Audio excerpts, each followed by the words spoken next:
मुखिया जी के नाम कहता तेरा निबूक हो आज की रात रानी हो कोई बुझ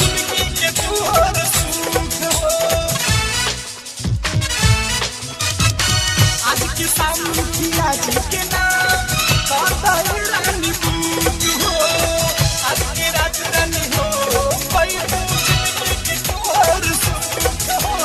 राख दी है तोहरो परिया राख दी है तोहरो परिया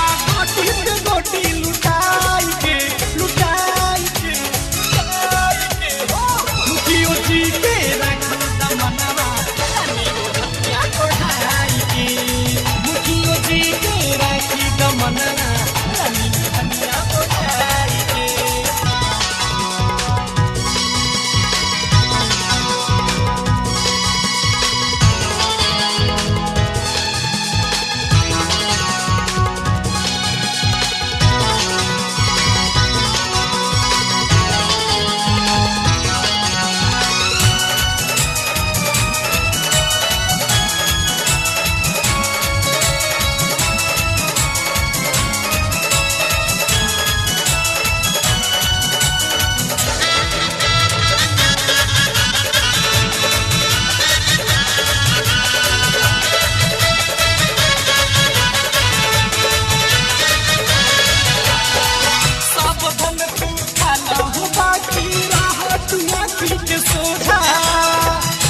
जाहिद हल का हो जाई भारी जवानी के बोझा